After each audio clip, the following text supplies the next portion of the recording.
तो solo levelling Ragnarok का chapter 18 आ चुका है। चलिए उसे एक्सप्लेन करते हैं। पिछले एपिसोड में हमने देखा था कि सहो कुछ हंटर्स के साथ एक डंजन में जाता है और वहीं पर एक डीमन आकर सारे हंटर्स को कैप्चर कर लेता है और अपने साथ ले जाता है और अब सुओ उन्हें बचाने के लिए उनके साथ फाइट करता है, लेकिन तभी कोई और आ जाती है। अब एपिसोड की शुरुआत में हम उसी लड़की को देखते हैं। वो सामने देखते हुए कहती है, आखिर मेरे सामने ये क्या चल रहा है? क्या किसी ने मुझे यहाँ समन किया है? मैं यहाँ कैसे आई हूँ? या फिर ये कोई ऐसी जगह है जहाँ मैं आफ्टर लाइफ के बाद आई हूँ? तभी उसकी नजर एक शैडो सोल्जर पर पड़ती है। वो हैरान होकर कहती है, एक शैडो सोल्जर? वो यहाँ क्या कर रहा है? उसी समय हम ब्रोकी के शैडो को लड़ते हुए देखते हैं। साथ ही सुओ भी एक डिमन से भिड़ा हुआ है। दोनों के बीच घमासान फाइट शुरू हो जाती है। सुओ अपना पंच रेडी करता है और डिमन को खतरनाक तरीके से मारता है। उसकी हालत खराब हो जाती है। तभी सुओ एक जोरदार लात मारता है और उस डिमन के मुंह से खून निकल आता है। सुओ उसे खत्म करने के लिए आगे बढ़ता है और सोचता है चलो ये खत्म हुआ, लेकिन तभी उसके पीछे से दूसरा डिमन हमला करता है। सुओ किसी तरह उसका अटैक डॉज कर लेता है। वहीं हम यंगेस्ट डिमन को देखते हैं और साथ ही सबसे बड़े भाई को भी। सुओ गुस्से में सोचता है, फिर से इंटरफेयर कर रहा है ये। इन सारे डिमन्स की कॉम्बिनेशन अटैक काफी अच्छी है। अगर ये ऐसे ही चलता रहा तो मेरे लिए मुश्किल हो जाएगा। तभी एक डिमन कहता है, बी केयरफुल यंगेस्ट। वो छोटा भाई जवाब देता है, थैंक्स भाई। सुओ मन ही मन सोचता है, अगर ये फाइट और लंबी चली तो शायद मैं जीत ना पाऊं। मेरा माना खत्म हो जाएगा क्योंकि मैंने ग्रे को पोजेस करके रखा है। और अब जबकि ब्रोकी मेरे साथ है फिर भी वो उतना ताकतवर नहीं रहा क्योंकि वो अब एक शैडो सोल्जर बन चुका है। कि हम ब्रोकी को एक डिमन से लड़ते हुए देखते हैं। सुओ सोचता है, मुझे पता है ब्रोकी एक साथ सबसे नहीं लड़ सकता, लेकिन एक डिमन से तो लड़ ही सकता है। काश कोई रास्ता होता जिससे मैं इन दोनों को अलग कर पाता। तभी वो लड़की सामने आती है और कहती है, मेरे सवालों का जवाब दो, कौन हो तुम और सुंग जिनबू कहाँ है? ये सुनकर सुओ चौंक जाता है। वो सोचता है, एक फीमेल नाइट, ये यहाँ कहाँ से आई और ये मेरे डैड को क्यों ढूंढ रही है? दूसरी तरफ बेरू उसे घूरते हुए देख रहा होता है। बेरू कहता है, तुम यहाँ क्यों आई हो? ये आवाज सुनकर वो लड़की चौंकती है। ये आवाज तो, और जब वो देखती है कि ये बेरू है तो वो उसे छूते हुए कहती है, अरे ये तुम हो बेरू, तुम्हारी बॉडी कहाँ है? So nice to see you Beru. वैसे सुंग जिनबू सर कहाँ है और ये ह्यूमन कौन है जिसके साथ तुम हो? बेरू जवाब देता है, ये बहुत लंबी स्टोरी है, पहले मुझे छोड़ो। जी उधर डिमन्स उन्हें देखते हुए कहते हैं, सैक्रिफाइस, डिमन को समन कर लिया गया है। दूसरा भाई कहता है, हाँ लेकिन किसी वजह से ये डिमन हमारी एनिमी को बहुत अच्छी तरह से जानती है। अगर इसने उनका साइड ले लिया तो प्रॉब्लम हो सकी है। दूसरी तरफ अब एसिल बेरू को देखकर बहुत ज्यादा खुश हो रही होती है। बेरू भी कहता है, हाँ सारी बातें बाद में होंगी, सबसे पहले जाओ और जाकर उनसे फाइट करो। वो उन सब डिमन्स की तरफ इशारा करता है। ये सुनते ही एसिल बहुत डर जाती है। उधर बिग डीमन उसे मारने के लिए आगे बढ़ता है और कहता है, भाई सबसे पहले हमें इसका ब्लड चाहिए, तभी हम स्टार पाउडर बना पाएंगे। सो यह सब देखकर सोचता है, मुझे ऐसा लग रहा है जैसे मैंने इसे पहले कहीं देखा है। वेन वो एसिल से पूछता है, तुम बहुत ज्यादा इंजर्ड लग रही हो, क्या तुम अकेले उनसे फाइट कर सकती हो? बेरू जवाब देता है, हाँ आपको लग सकता है कि अभी वो वीक है, लेकिन उसके सामने ये लो रैंकिंग डीमंस कुछ भी नहीं है। इस डिमन का नाम एसिल है और ये कोई और नहीं बल्कि रेडियर क्लैन की एल्डेस्ट डॉटर है। वही नोबल क्लैन है जिसे माई लीज ने छोड़ दिया था। जो अगर ह्यूमन स्टैंडर्ड से बोलूं तो इसे तुम एस रैंक हंटर के इक्विवेलेंट मान सकते हो। और ये सुनकर सुओ बहुत हैरान हो जाता है। वो सोचता है, क्या एक एस रैंक? इसका मतलब मैं अपनी आंखों से एक एस रैंक फाइट देखने वाला हूँ। लेकिन तभी एसिल आगे बढ़कर फाइट करने जाती है और उससे पहले ही एक डीमन उसे जोर से हिट करता है। वो दूर जाकर जमीन पर गिर जाती है। ये देखकर बेरू और सुओ दोनों चुपचाप उसे देखते रह जाते हैं। उन्हें कुछ भी समझ में नहीं आता, एक एस रैंक हंटर जितनी ताकत इतनी आसानी से कैसे गिर सकती है? कुछ ही देर बाद एसिल उनके सामने आकर फिर से गिर जाती है। बेरू कहता है, तुम इतनी वीक कैसे हो गई? जब मैं तुम्हें देख रहा हूँ तो लग रहा है कि तुम्हारे अंदर का सारा माना ड्रेन हो चुका है। आखिर तुम्हारे साथ हुआ क्या है? एसिल जवाब देती है, ओह ये बात है, तो तेरे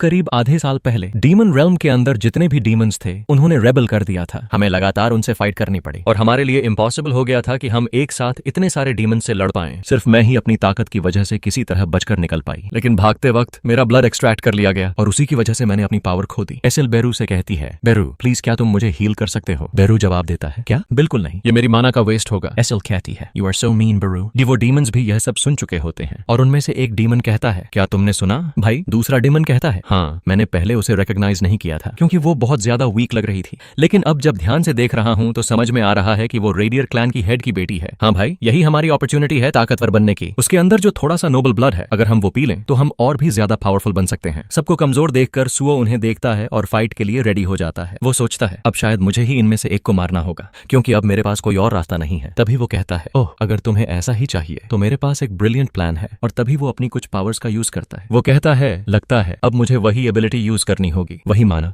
वही पावर जो मैंने मुश्किल से रिकवर की थी। तभी वो एसिल की तरफ हाथ बढ़ाता है और उसके ऊपर एक नया स्किल यूज करता है, क्रूल कमांड। इस स्किल के एक्टिवेट होते ही हम देखते हैं एसिल अचानक बहुत गुस्से में आ जाती है। उसकी आंखें पूरी तरह से लाल हो चुकी होती हैं। नोटिस में दिखाया जाता है एसिल की पावर 50% तक इंक्रीज हो गई है, लेकिन इसका साइड इफेक्ट ये है कि उसका दिमाग पूरी तरह से अनस्टेबल हो जाएगा। सिंपल वर्ड्स में कहें तो उसके अंदर पागलपन छा जाएगा। तभी बेरू उसे फाइट के लिए भेजता है और कहता है, गो यू यूजलेस डीमन। और उसके कहते ही हम देखते हैं एसिल जोर से चीखते हुए उन डीमंस की तरफ भागती है ताकि उन्हें मार सके। दूसरी तरफ सुओ बस ये सब देख रहा होता है। अब ब्रोकी को देखते हैं, वो भी एक डीमन से फाइट करने के लिए आगे बढ़ चुका होता है। उधर एसिल भी एक डीमन से लड़ रही होती है, लेकिन तभी हम देखते हैं जिस डीमन को एसिल मारने गई थी वो उस पर भारी पड़ने लगता है। वो चिल्लाकर कहता है, डीमन नोबल ब्लड सिक्योर्ड। एसिल की हालत अब धीरे धीरे और खराब होती जा रही होती है, लेकिन तभी वहां सुओ पहुंचता है और उस डीमन को जोर से टैकल करता है। वो उसे इतनी जोर से मारता है कि एसिल किसी तरह वहां से बच निकलती है। अब सुओ उस डीमन को पकड़ता है, जोर से घुमाता है और दूर फेंक देता है। हम देखते हैं वो बिग डीमन बहुत दूर उड़कर मिस्ट बर्न फ्लेम्स के अंदर गिर जाता है। जैसे ही वो वहां गिरता है उसका शरीर जलने लगता है, पिघलने लगता है, लेकिन तभी सुओ आगे आता है और अपने नाइफ से उस डीमन को 2 टुकड़ों में काट देता है और वहीं पर वो डीमन मर जाता है। नोटिस आता है, you have defeated a low rank demon, level up. तभी एक और नोटिस दिखाई देता है,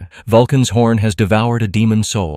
Your physical damage capability has increased to 31%. दूसरी तरफ ईसिल को देखते हैं, वो पागलों की तरह एक डीमन पर हमला कर रही होती है। वो डीमन सोचता है, Our youngest brother has been defeated. Damn it. मुझे जल्दी से जल्दी इस क्रेजी वुमन को उसे हराना ही होगा। दूसरी तरफ ईसिल को देखते हैं, वो अभी भी पागलों की तरह फाइट कर रही थी, लेकिन तभी वो अचानक चुप हो जाती है और बेहोश होकर गिर जाती है। तभी हम देखते हैं वहीं पर नोटिस आता है, The target skill, Cruel Command. ईसिल के अंदर से एनर्जी पूरी तरह खत्म हो चुकी है, इसलिए अब इसका इफेक्ट पूरी तरह से खत्म हो गया है। और तभी ईसिल वहीं पर बेहोश होकर गिर जाती है। उस डीमन को कुछ भी समझ में नहीं आता, वो कुछ और करने ही वाला होता है कि तभी उसके पीछे सुओ को देखते हैं। सो पीछे से आता है, उसकी गर्दन और सिर को जकड़ लेता है और एक झटके में मोड़ देता है, जिसकी वजह से वो बिग डीमन वहीं पर मर जाता है। नोटिस आता है, you have defeated a low ranking demon, Vulcan's horn has devoured another demon soul. अब ये सब कुछ मेन डीमन यानी सबसे बड़ा डीमन सब देख रहा होता है। वो सोचता है, लगता है अब मैं आउटनंबर्ड हो चुका हूँ, अब मेरे पास कोई और रास्ता नहीं है। वो अपने भाइयों की तरफ देखता है और सोचता है, तुम सब यूजलेस फूल्स हो, अब सिर्फ एक ही रास्ता बचा है। और तभी हम देखते हैं वो भागने लगता है। वो भागकर एसिल के पास पहुंचने ही वाला होता है, उसे पकड़ने ही वाला होता है। वो सोचता है, मुझे बस इतना करना होगा, इस नोबल डीमन का ब्लड पीना होगा ताकि मैं और भी ज्यादा स्ट्रांग बन सकूं। बाद इससे वो अपना हाथ आगे बढ़ाता है, लेकिन उससे पहले ही सुओ वहां पहुंच जाता है। सो इतनी खतरनाक किक मारता है कि डीमन का हाथ और उसके नीचे की जमीन दोनों पूरी तरह से धंस जाते हैं। उस डीमन की हालत अब बहुत ज्यादा खराब हो चुकी होती है। सो कहता है, अब मेरे लिए भी कुछ बचा कर रखो। और तभी वो ब्रोकी को बुलाता है। ब्रोकी आता है और उस डीमन के साथ फाइट करने लगता है। दूसरी तरफ ईसिल धीरे धीरे अपनी आंखें खोलने लगती है। वहीं पर बेरू उसे देखते हुए कहता है, क्या तुम जिंदा हो? एसिल कहती है, यू आर सो मीन बेरू। अच्छा, उससे पहले मुझे बताओ, यहाँ पर एक शैडो सोल्जर है जो सर संग जिनवू की तरह शैडोज का यूज कर सकता है, वो कौन है? मुझे बताओ। बेरू कहता है, जैसा कि मैंने सोचा था, तुमने अब तक उसे रिकॉग्नाइज नहीं किया है क्योंकि तुम्हारे अंदर लॉयल्टी की कमी है। लेकिन अच्छे से याद करो, क्या अब तक तुम्हें समझ में नहीं आया कि ऐसा पोटेंशियल किसके अंदर हो सकता है? ये सुनते ही एसिल बहुत ज्यादा हैरान हो जाती है। उसे धीरे धीरे याद आने लगता है। वो कहती है, क्या इसका मतलब वो? तभी हम देखते हैं एक के बाद एक नोटिस आने लगते हैं। सुआ ने उस डीमन को भी हरा दिया था। सुआ और ग्रे एक दूसरे से सेपरेट हो जाते हैं। ग्रे धीरे धीरे चेंज होने लगता है। तभी वहां नोटिस आता है, you have reached level 20, you can now access the shop. सुआ कहता है, ओह, लगता है अब मैं सिस्टम के अंदर शॉप का यूज कर सकता हूँ। दूसरी तरफ ईसिल बस यादों में खो जाती है और सोचने लगती है और यही गिरी हुई है। वो धीरे से कहती है, तो आप हैं यंग मोनार्क। सूहो उसे देखते हुए खड़ा रहता है और मन ही मन सोचता है, क्या अभी इसने मुझे यंग मोनार्क कहा? ईसिल फिर कहती है, मैं आपको पहचान नहीं पाई क्योंकि आप बहुत ज्यादा बदल चुके हैं यंग मोनार्क। लेकिन आप बिल्कुल मिस्टर सुंग जिनवू जैसे। इतना कहते ही वो अचानक बेहोश होकर गिर जाती है। सूहो उसे देखते हुए कहता है, तुम बेरू को जानती हो है ना? क्या तुम ठीक हो? बेरू उसे देखकर कहता है, लगता है कि इतनी फाइटिंग के बाद वो पूरी तरह एग्जॉस्टेड हो चुकी है, वो इसी वजह से वो बेहोश हो गई है, तो चिंता करने की कोई बात नहीं है। सीन शिफ्ट होता है। अब हम देखते हैं कि सूहो ने उन सभी हंटर्स को बचा लिया है जिन्हें डीमंस ने कैप्चर कर लिया था। तभी एक नोटिफिकेशन आता है, quest completed, survivors 7 quest reward receive. Suho सबको जमीन पर सेफली लिटाने के बाद कहता है, आई एम ग्लैड सब सेफ हैं। इन फिर वो रिवॉर्ड्स नोटिफिकेशन खोलता है। वहां 2 रिवॉर्ड्स दिखाई देते हैं, एबिलिटी पॉइंट्स +3 700 गोल्ड। सूहो हैरान होकर कहता है, क्या गोल्ड? वैन और तभी वो शॉप विंडो खोलता है जिसमें बहुत सारे आइटम्स दिखाई देते हैं और हर आइटम की अलग अलग प्राइस होती है। ये सब देखकर सूहो सोचता है, लगता है कि इस गोल्ड से मैं बहुत सारी चीजें खरीद सकता हूँ। यहाँ कई अलग अलग आइटम्स हैं जैसे पोशंस और कई तरह के इक्विपमेंट। और तभी उसे अपने पापा की बात याद आती है। जब वो छोटा था और अपने पापा के लिए छोटे छोटे काम करता था तो उसके पापा उसे पैसे या अलाउंस देते थे। ये याद करके सूहो हल्का सा मुस्कुराता है और कहता है, अब समझ में आ रहा है, आखिरकार इस सिस्टम को डैड ने ही बनाया है, मैं इस अलाउंस का सही इस्तेमाल करूंगा डैड। तभी हम देखते हैं एसिल अभी भी बेहोश जमीन पर पड़ी हुई है। सूहो के हाथ में एक हीलिंग पोशन दिखाई देता है, लेकिन ये लो ग्रेड पोशन होता है। लो ग्रेड का मतलब है कि इसका रैंक ई ग्रेड है। कुछ देर बाद सूहो उस बॉटल की कैप खोलता है और थोड़ा सा पोशन एसिल को पिला देता है। जैसे ही पोशन असर करता है हम देखते हैं कि एसिल का पूरा शरीर हल्का सा ग्लो करने लगता है और उसके चेहरे का रंग धीरे धीरे वापस आने लगता है। यह देखकर बेरू कहता है, मोनार्क, आप अपनी गोल्ड इस तरह की वर्थलेस डीमन पर खर्च कर रहे हैं। यह देखकर मुझे आपकी पापा की याद आ रही है। आप बिल्कुल अपने पापा की तरह ही हैं। सूहो चारों तरफ देखता है और कहता है, हम इन सबको ऐसे यहाँ नहीं छोड़ सकते, चलो इन सबको शैडो डंजन के अंदर ले चलते हैं। और ब्रोकी, तुम ध्यान रखना कि जो डिफीटेड डीमंस हैं उनकी बॉडीज भी कलेक्ट कर लेना और उन्हें मेरे साथ शैडो डंजन के अंदर ले आना। तो तभी हम देखते हैं कि शैडो डंजन ओपन होता है। ब्रोकी और ग्रे डीमंस की बॉडीज उठाकर अंदर ले जाते हैं, लेकिन सुहो अभी भी वहीं खड़ा रहता है। यह देखकर बेरू कहता है, यंग मॉनार्क, क्या हुआ, आप हमारे साथ नहीं आ रहे? सुहो कहता है, नहीं, मेरे पास अभी भी कुछ काम बाकी है। सीन शिफ्ट कुछ देर बाद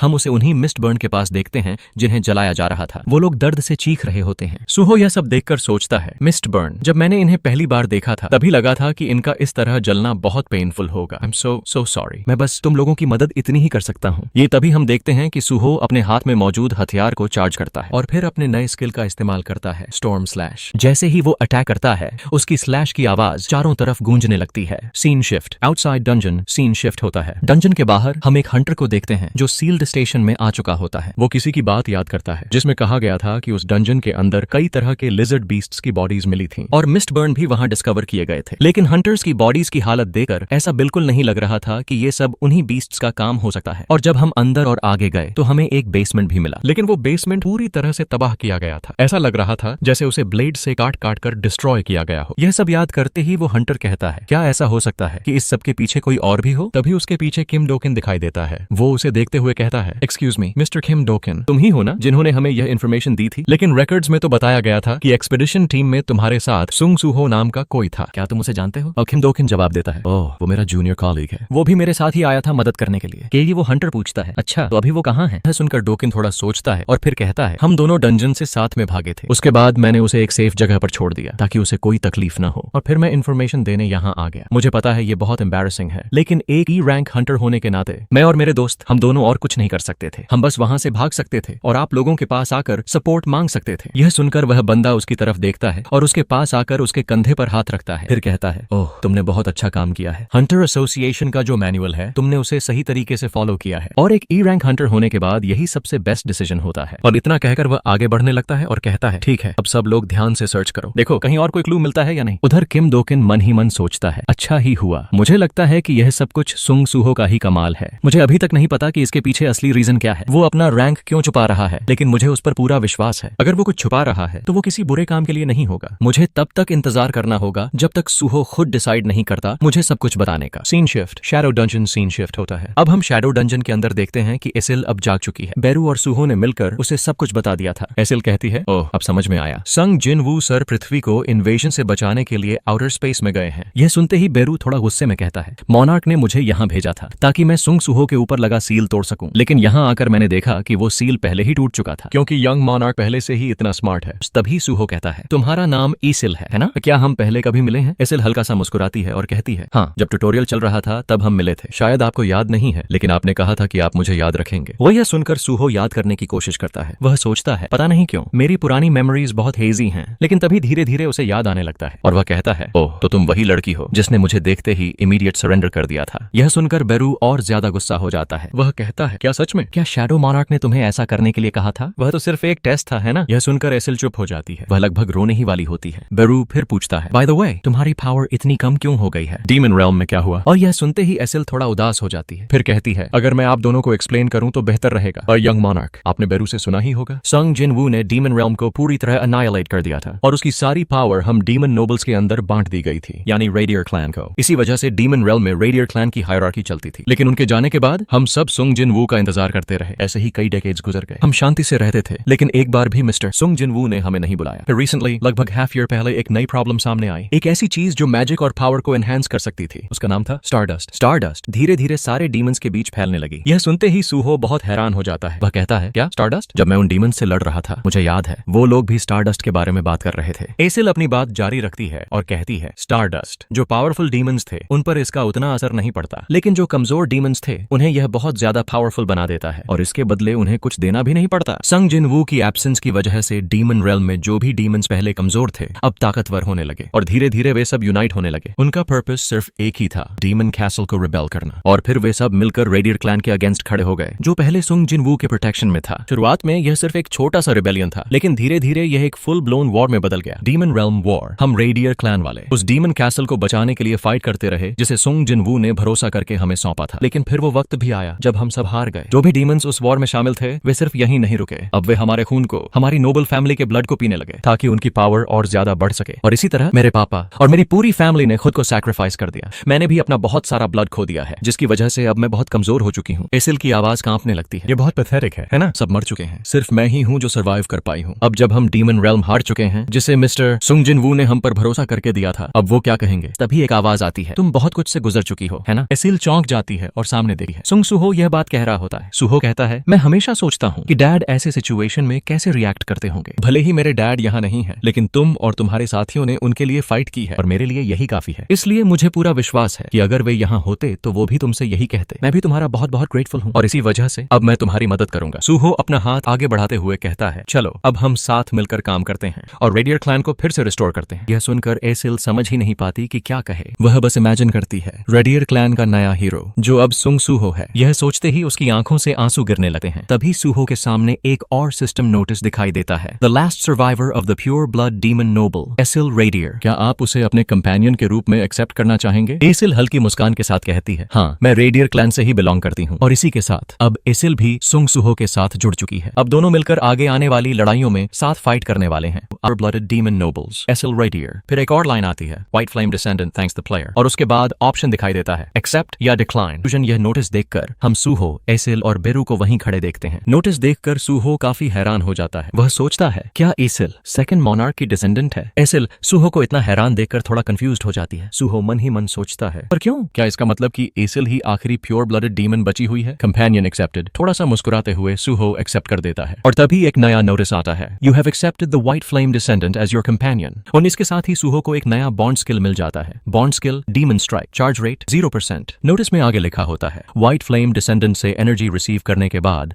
आप एक डेवास्टेटिंग अटैक कर सकते हैं। तभी एसिल अचानक चौंक जाती है। वह जोर से बोलती है, क्या? अभी अभी मेरे सामने एक स्टेटस स्क्रीन अपीयर हुआ है, अब मैं भी एक स्क्रीन देख सकती हूँ। यह सुनकर सुहो कहता है, मुझे पहले पता नहीं था क्योंकि ग्रे बोल नहीं सकता, लेकिन लगता है जो भी मेरा कंपेनियन बनेगा वह भी मेरी तरह स्टेटस विंडो देख पाएगा। यह सुनकर बेरू कहता है, यंग मोनार्क, क्या इसका मतलब? सुहो जवाब देता है, हाँ, एसिल अब मेरी कंपेनियन बन चुकी है, the white flame descendant acyl. यह सुनकर एसिल और ज्यादा चौंक जाती है। वह सोचती है, क्या मैं व्हाइट फ्लेम डिसेंडेंट हूँ? तभी सीन शिफ्ट होता है। अब हम ब्रोकी, सुहो, एसिल और ग्रे को एक बिल्डिंग के पास खड़े देखते हैं। सुहो एसिल से कहता है, चलो अब हम अपने नए बॉन्ड स्किल को ट्राई करते हैं। क्या तुम तैयार हो एसिल? एसिल तुरंत जवाब देती है, यंग मोनार्क, मैं बिल्कुल तैयार हूँ। तभी सिस्टम नोटिस आता है, bond skill demon strike activated. और तभी हम देखते हैं कि एसिल की पावर एक्टिवेट होने लगती है। उसकी पूरी बॉडी ग्लो करने लगती है। फिर उसके अंदर से एक बहुत पावरफुल एनर्जी सीधे सुहो के अंदर फ्लो होने लगती है। सुहो का हाथ तेज रोशनी से चमकने लगता है, लेकिन उसी पल एसिल अचानक गिर जाती है। यह देखकर सुहो तुरंत पूछता है, एसिल क्या हुआ? एसिल धीरे से जवाब देती है, सॉरी, लगता है कि यह स्किल मेरी पूरी एनर्जी खींच लेती है। सुहो समझ जाता है। वह कहता है, समझ गया, ठीक है, जाकर थोड़ा रेस्ट कर। और तभी सुहो अपनी नई पावर को महसूस करने लगता है। सुहो अपनी नई पावर को अनलीश करने की कोशिश करता है। वह मन ही मन सोचता है, एक ऐसी स्किल जिसने एसिल की पूरी एनर्जी ड्रेन कर दी, तो फिर यह कितनी पावरफुल हो सकती है। अभी हम देखते हैं कि सुहो अपना पंच रेडी करने लगता है। उधर एसिल भी सोचती है, एक ऐसी स्किल जिससे मैं अपनी एनर्जी यंग मोनार्क के अंदर ट्रांसफर कर सकती हूँ। सुहो सामने पंच मारते हुए सोचता है, शायद यह एक इनक्रेडिबल अटैक होगा। लेकिन जब वह पंच मारता है, कुछ देर बाद वह देखता है कि वहां ज्यादा कुछ हुआ ही नहीं, बस एक नॉर्मल अटैक जैसा ही असर हुआ। यह देखकर सुहो और बेरू दोनों हैरान रह जाते हैं। बेरू कहता है, यंग मोनार्क, यह अटैक उतना पावरफुल नहीं लग रहा है, तो आपके नॉर्मल अटैक जैसा ही है। सुहो भी कहता है, देखने से तो लगता है यह ग्रे के बॉन्ड स्किल जैसा बिल्कुल नहीं है। दूसरी तरफ यह देखकर ग्रे हल्का सा चिढ़ाने लगता है। Status window check. सुहो फिर स्टेटस विंडो की तरफ देखता है। वह सोचते हुए कहता है, क्या यह इसलिए है क्योंकि इसका चार्ज रेट अभी 0% है, लेकिन मुझे यह भी नहीं पता कि इसे चार्ज कैसे करना है। तो यहाँ कहीं भी मेंशन नहीं किया गया कि इसे रिचार्ज कैसे किया जाए। मुझे बिल्कुल समझ नहीं आ रहा कि मैं इस स्किल को सही तरीके से यूज कैसे करूंगा। तभी बेरू कहता है, यंग मोनार्क, अगर मैं एक रिक्वेस्ट करूं तो क्या मैं उन सारे डीमंस को खा सकता हूं जिन्हें आप यहाँ लेकर आए हैं? सुहो जवाब देता है, नहीं, मैं उन्हें शैडो सोल्जर्स बनाना चाहता हूं ताकि जरूरत पड़ने पर मैं उन्हें यूज कर सकूं। तभी सुहो हाथ आगे बढ़ाकर कहता है, अराइज। लेकिन तभी एक नोटिस आता है, देयर माना इज कंटामिनेटेड,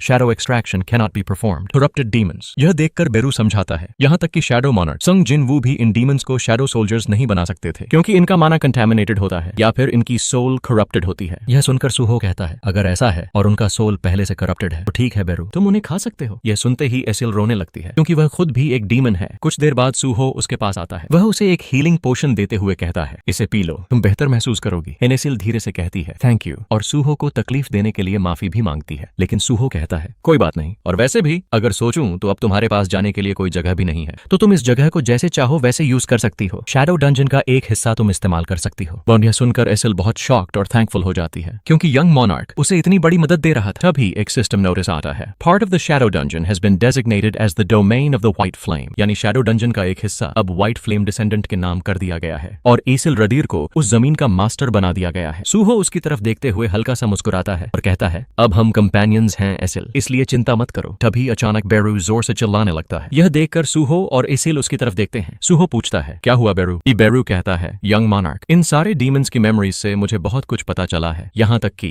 इटारम के अपोस्टल्स और उनके मैसेंजर्स के बारे में भी। सूहो यह सुनकर गंभीर हो जाता है। सूहो अभी भी वहीं खड़ा सब कुछ सुनकर हैरान था। कुछ देर बाद हम देखते हैं कि सूहो, एसिल और बाकी सब बेरू के सामने बैठे हुए हैं। अब बेरू उन सबको सारी जानकारी समझाने लगता है। वह कहता है, मैं बेरू अब उन सारे डीमंस की मेमोरीज आप सबको एक्सप्लेन करने वाला हूँ, लेकिन शुरू करने से पहले कुछ इंपॉर्टेंट इन्फॉर्मेशन आपको जरूर जाननी चाहिए। बेरू आगे कहता है, स्टार पाउडर नाम की चीज इस पृथ्वी पर कई जगहों पर फैली हुई है और जो मिस्ट बर्न होते हैं वे असल में मैजिक बीस्ट्स हैं जो आउटर स्पेस से यहाँ आए हैं। यह सुनकर एसिल हैरान हो जाती है। वह पूछती है, क्या तुम कह रहे हो कि स्टार पाउडर पूरी पृथ्वी पर फैला हुआ है? यह आखिर है क्या? सूहो भी सोचते हुए कहता है, तो इसका मतलब मिस्ट बर्न इस दुनिया के नहीं हैं, वही आउटर स्पेस से आए हुए क्रीचर्स हैं। बेरू आगे बताता है, हो सकता है यह सिर्फ कोइंसिडेंस हो, लेकिन ब्रोकी भी इन सब से जुड़ा हुआ है। अगर सीधी बात कहूं तो हाइना गिल्ड भी इसमें शामिल है। असल में वही लोग इंसानों को किडनैप करके यहाँ लाते थे और उन्हें डीमंस को सौंप देते थे। फिर वही इंसान बाद में मिस्ट बर्न बन जाते थे और उन्हें स्टार पाउडर बनाने के प्रोसेस में इंग्रेडिएंट की तरह यूज किया जाता था। बेरू आगे कहता है, और सिर्फ वही जगह नहीं जिसे हमने डिस्ट्रॉय किया था जहां स्टार पाउडर बनाया जाता था। यंग मोनार्क, ऐसी कई और जगहें भी हैं जहां स्टार पाउडर बनाया जाता है। हम उन जगहों को स्टार पाउडर फैक्ट्रीज कहते हैं। बेरू सारी बातें समराइज करते हुए कहता है, अगर मैं इन सब बातों को समराइज करूं तो पूरी चेन कुछ ऐसी है। हाइना गिल्ड ह्यूमंस को किडनैप करती है, फिर रीपर गिल्ड उन्हें फैक्ट्रीज तक डिलीवर करती है और उसके बाद वह फैक्ट्रीज उन इंसानों को स्टार पाउडर बनाने के लिए यूज करती हैं। अब तो यह लगभग पक्का है कि इतारिम इन सब के पीछे हैं, अ ह्यूमन बिहाइंड एवरीथिंग। यह सब सुनकर सूहो सोच में पड़ जाता है, लेकिन तभी बेरू एक और चौंकाने वाली बात बताता है। वह कहता है, लेकिन यंग मोनार्क, इन सारी मैन्युफैक्चरिंग के पीछे एक ह्यूमन भी है। वही सूहो तुरंत चौंक जाता है। वह सोचता है, क्या एक ह्यूमन? बेरू आगे कहता है, यह इटारिम के अपोस्टल्स हैं जो इस पृथ्वी पर कहीं छुपे हुए हैं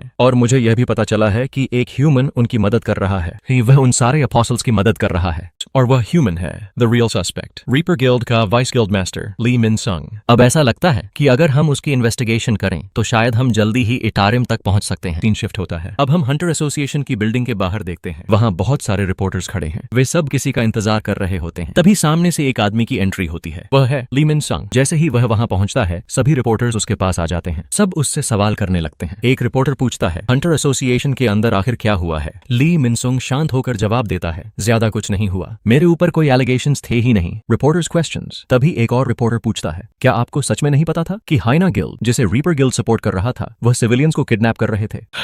फिर एक और सवाल आता है, और हाल ही में कई हंटर्स मारे जा रहे हैं, जैसे कि सील्ड स्टेशन फील्ड में हुआ था, जिसे रीपर गिल्ड मैनेज करता है। इन सब के बारे में आपके क्या थॉट्स हैं? यह सुनकर हम ली मिनसोंग को देखते हैं। वह धीरे से बोलता है, हम रीपर गिल्ड और 2 साल पहले इस दुनिया में जो कुछ भी हुआ था वह आगे बोलने ही वाला होता है। ली मिनसोंग रिपोर्टर्स के सामने खड़ा था। वह गहरी सांस लेकर कहता है, हम उस सिचुएशन को संभालने की कोशिश कर रहे थे और आप लोग हम पर हाइना गिल्ड को सपोर्ट करने का आरोप लगा रहे हैं। हमने हाइना गिल्ड की मदद की थी क्योंकि उनके पास ज्यादा ताकत थी ही नहीं। उनके गिल्ड में ज्यादा डी रैंक हंटर्स ही थे और इसीलिए हमने उनकी मदद की ताकि वे जल्दी जल्दी यहाँ आए लोगों की मदद कर सकें। वह थोड़ी देर रुकता है और फिर धीरे से कहता है, लेकिन इतना सब कुछ करने के बाद भी मुझे कभी लगा ही नहीं कि जो मैं कर रहा हूँ वह गलत हो सकता है या फिर उसकी वजह से इतना बड़ा हादसा हो सकता है, क्योंकि मेरा इंटेंशन कभी खराब था ही नहीं। ये उसकी आवाज कांपने लगती है। अगर सच में मैं यह सब मैनेज करते समय थोड़ा और केयरफुल होता या थोड़ा और अटेंशन देता। वह रोने लगता है। फिर कहता है, तो शायद किसी को भी मरना नहीं पड़ता। आज मैं माफी चाहता हूँ, जो भी प्रॉब्लम्स मेरी वजह से हुई हैं उन सब के लिए मैं दिल से माफी चाहता हूँ। उसकी यह बात सुनकर कई लोग उसकी तरफ आने लगते हैं। कुछ लोग कहने लगते हैं, हो सकता है रीपर गिल्ड सच में हाइना गिल्ड की मदद करने के लिए ही वहां था। किसे पता था कि हाइना गिल्ड ऐसा काम करेगा? और वैसे भी रीपर गिल्ड ने कई अच्छे काम भी किए हैं। क्या इसका मतलब यह नहीं कि वे असल में हीरोज हैं? तभी हम ली मिनसोंग को देखते हैं। वह सबकी बातें सुनकर हल्का सा मुस्कुराने लगता है और मन ही मन सोचता है, इस तरह का एक्ट यह तो मेरे लिए काफी आसान है, क्योंकि एक वक्त था जब मैं एशिया का ग्रेटेस्ट स्टार माना जाता था। लगता है मेरी एक्टिंग की एबिलिटी अभी भी खत्म नहीं हुई है। वह थोड़ा आगे सोचता है, लेकिन अजीब बात है, हंटर एसोसिएशन ने मुझसे ज्यादा सवाल भी नहीं किए, बिना कुछ पूछे ही मुझे वापस जाने को कह दिया। खैर, मुझे नहीं लगता कि इससे कोई फर्क पड़ता है। शायद हंटर एसोसिएशन को यह भी नहीं पता कि स्टार पाउडर मैन्युफैक्चरिंग के पीछे असल में मैं ही हूँ। तभी सीन में हम सूहो को देखते हैं। वह दूर से ली मिनसंग पर नजर रख रहा था। सूहो धीरे से कहता है, तो यह है ली मिनसंग। फिर वह बेरू से पूछता है, बेरू, क्या तुम्हें उसके अंदर से इटारिम की कोई एनर्जी महसूस हो रही है? बेरू जवाब देता है, यंग मॉनार्क, नहीं, मुझे बिल्कुल भी ऐसी कोई एनर्जी महसूस नहीं हो रही। यह सुनकर सूहो कहता है, तो तुम्हारा मतलब है कि उसे इटारिम कंट्रोल नहीं कर रहे। नहीं, अगर यह सच है तो हमारे सामने डिस्कवर करने के लिए अभी बहुत कुछ बाकी है। लेकिन सूहो आगे बढ़ने ही वाला होता है कि तभी बेरू उसे रोक लेता है। बेरू गंभीर आवाज में कहता है, यंग मॉनार्क, नहीं, मैं आपको उसके पास जाने नहीं दूंगा। मुझे पता है कि अब तक आपने कई पावरफुल एनिमीज को हराया है, लेकिन इस बार मुझे आपको रोकना ही होगा, चाहे इसके लिए मुझे अपनी जान ही क्यों न देनी पड़े, क्योंकि जो माना मुझे उस इंसान के अंदर से महसूस हो रहा है वह बहुत अलग है। ली मिनसंग नोटिसेस समथिंग, तभी अचानक ली मिनसंग बहुत तेजी से पीछे मुड़ता है। उसे कुछ आवाज सुनाई देती है, लेकिन सूहो किसी तरह खुद को छुपा लेता है। बेरू धीरे से सूहो से कहता है, यंग मॉनार्क, आपका लेवल अभी वहां तक नहीं पहुंचा जहां आप उसे चैलेंज कर सकें। तभी हमें पता चलता है ली मिनसंग का रैंक, वह एक ए रैंक हंटर है। तो गाइस, ये एपिसोड सच में काफी इंटरेस्टिंग था। आपको यह चैप्टर कैसा लगा जरूर बताना, और कमेंट में अपना ओपिनियन जरूर लिखना। मैं हर एक अच्छे कमेंट का जवाब देने की कोशिश करूंगा। Thank you so much video देखने के लिए। अगले एपिसोड के लिए स्टे ट्यून्ड।